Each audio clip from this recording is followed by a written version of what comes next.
and here in the Sudan is what amounts to a clearinghouse.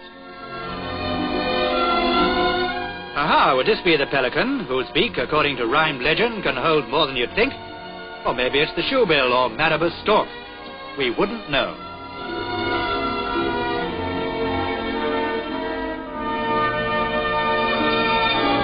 Here's one we think we can recognize, the gazelle. Or is it? Anyway, this one's a cinch. It's a rhino. In fact, two of them.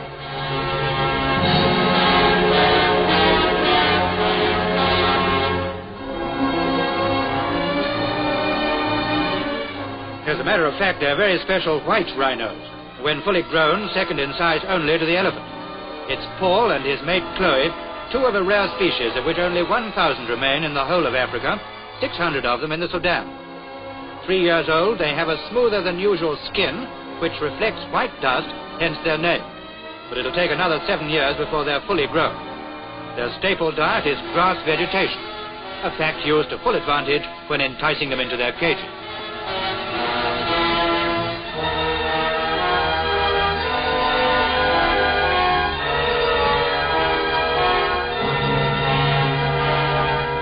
Watch it, brother, that's how they caught me.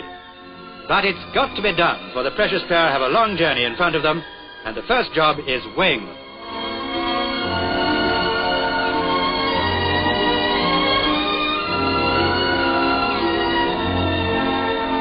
Paul and his partner knock up well over 1,000 pounds dead weight apiece, and the fact is carefully noted.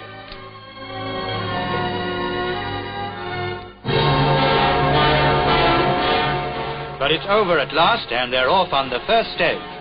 For they've been sold by Khartoum Zoo to the Antwerp Zoo, price £7,250. And what's more, they're making the journey by air, and it's essential that such a valuable cargo arrive safely. The long, involved journey by rail and boat was thought too risky, for that way, animals sometimes arrive safely, only to collapse after a few days.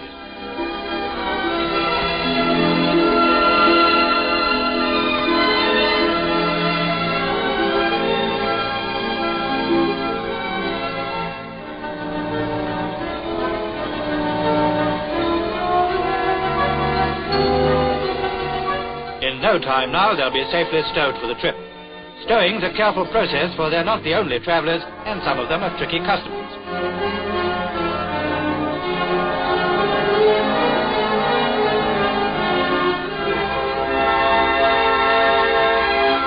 Come on, Mischief, there's work to be done. We've got to get off. But all set at last, and the specially heated plane is away on her long journey to Europe.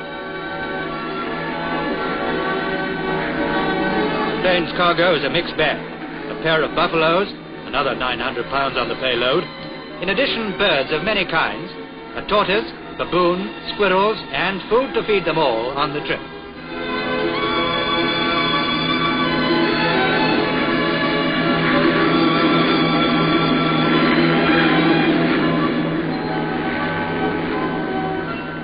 And here they are, journey's end, or almost. With the bulk of their long voyage behind them, the job of unloading onto waiting vans proceeds apace. It's quite an occasion, not least for the animals and birds who must be wondering what it's all about.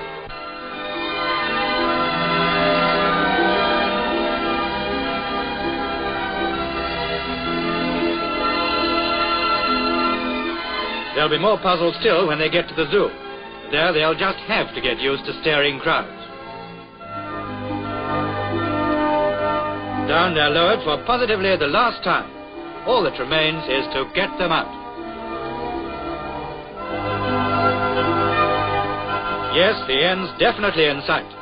Getting him out is more difficult than luring him in. But it's done. The crowds are waiting, so forward march and show your faces.